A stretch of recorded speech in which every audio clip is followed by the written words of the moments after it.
Tyreek Hill gave a retirement day to his playing career. Tyreek says his goal is to play 10 years in the NFL. Then he plans to, quote, call it quits. He's played 7 seasons so far. His 10th would be 2025. Shannon, you buying this? That's what he says. I believe it when I see it. Skip, I think the thing is that it's hard for guys to just walk away from the money that they're making now. It's different than Luke Kuechly. Skip Kuechly walked away from the game at 28 years of age, but he started to feel the ramifications and the effects, the impact of concussions. He walked away as he was a defensive rookie of the year. Yep. He was defensive player of the year. Still currently the youngest defensive player of the year in NFL history. And he walked away from the game at the top of his game. 7 Pro Bowls, 7 All-Pros. And he says, I'm done. The impact of what it's calling on me long-term, I'm out. Because the doctors are saying, you just got to stop. So, Skip, I get that. Yep. No amount of money was, in his eyes, no amount of money was worth what was transpiring and what was going to impact them down the road. No. But for Tyreek, if Tyreek said, you know what, guys, I'm going to get 10, I'm going to get 10 in, and, I want to get in this gaming space. What he wants to do. I hear what he's saying. But it's just hard for me to see this man going to walk away from $25, $30 million to start a gaming business when he can still start a gaming business and still play NFL football. He says that, I believe it when I see it. Okay. But if he completes this contract, he will have made 72 guaranteed million. That's already, he'll make more than that if he completes the contract. If he completes the contract. But already literally in the bank is $72 million. For wide receivers, that's revolutionary. Because that is generational kind of wealth. Can I ask you a question, Skip? Tell me the one time in your life you've heard somebody say, man, I got too much money. I've heard people say, I got too many cars, I got too many homes, I got too many pair of shoes, I got too many clothes. Yeah.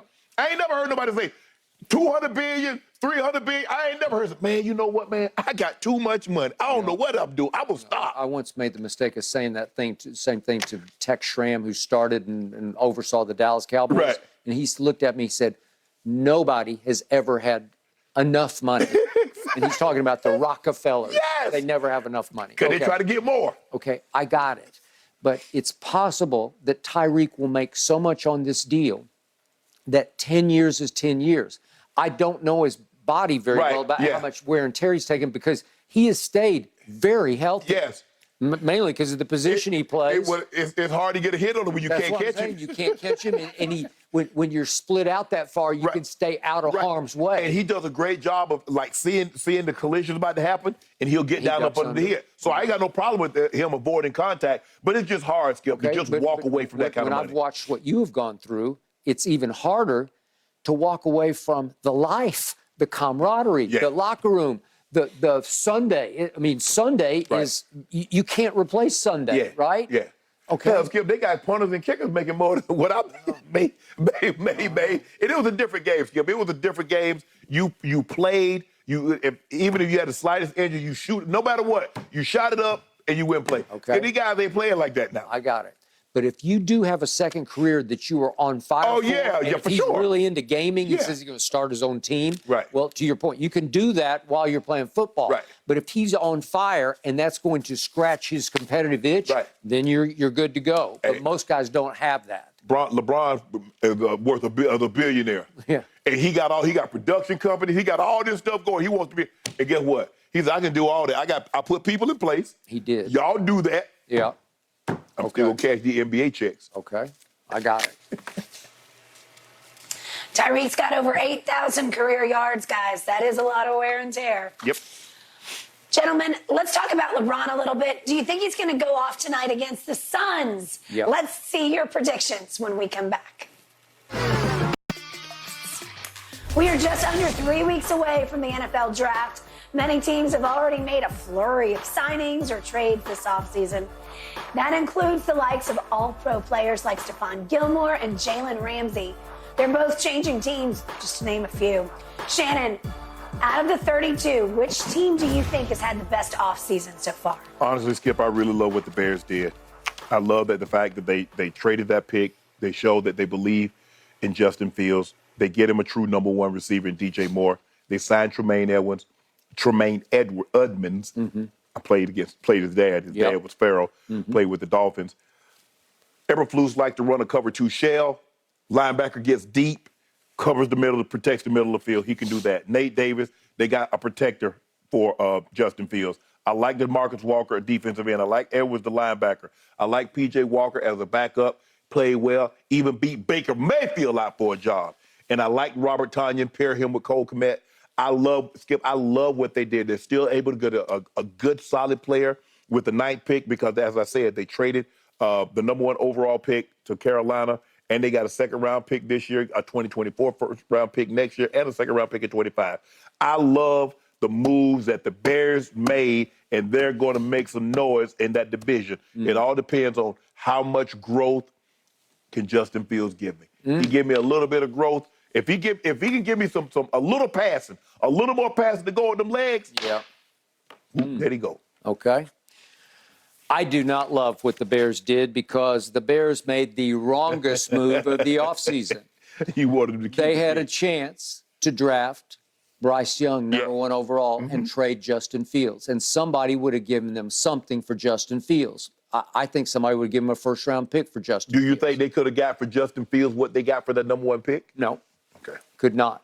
But in the big picture, in the long term, they said we're betting on Justin Fields being better than Bryce Young, and they will lose that bet. Okay. It will be proven wrong. And I think deep down you think that Bryce Young will be at least a little better than Justin Fields. Right.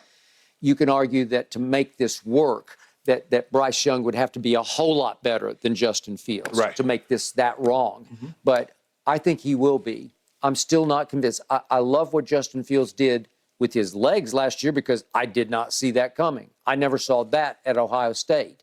He was like Eric Dickerson last year. He was unstoppable running the football. Well, you know and I know you can't win championships that way. You have to be able to throw it some from the pocket. And he has thrown it some from the pocket. And I will give you this. He has not had the weaponry that he now has starting with DJ Moore, and Tonyan will help some in that regard also. So hopefully Claypool steps up. Yeah, you can argue. I just say it's a quarterback's game. Give me Bryce Young. I'm sold. If Carolina doesn't take Bryce Young, they made an even wronger move than the Bears did. Right. We'll see how that shakes out pretty soon. But to me, I'm reading this Ringer story, and they talk about the 6 teams who have had the best NFL offseason, and they omitted or neglected to deal with the team that has had by far the best offseason. No, they didn't. And that is my Dallas Cowboys. Because they are running away with the offseason because they had 2 glaring weaknesses. Boom and boom. Filled, solved. Stephon Gilmore, he's still a top 5 corner. You could argue, and just playing with his head and his smarts and his savvy, that he's still the best corner. He's just a playmaker. He made a big play on Mahomes to end the game against Kansas City at Indy last year. We got him. We got him for a song. We got him for a 5th-round pick, and he will fit beautifully opposite the cluer and gambler that is Trevon Diggs. Great 1-2 punch. I love it. I'm solidified now on defense. But no, there's no but. That is a but. No, what was the quarterback? On offense, for another 5th round and a song, we went and got as qualified, as trustable, dependable, a professional deep threat as there is in Brandon Cooks. We didn't have that guy last year. All of a sudden, we got Brandon Cooks. Did you see what he said the other day on the podcast? He said, my quarterback's terrible? No, he said how much he loves CD. He said he is a true #1. He said, I hit him up, and I told him, look, I'm just coming just to help.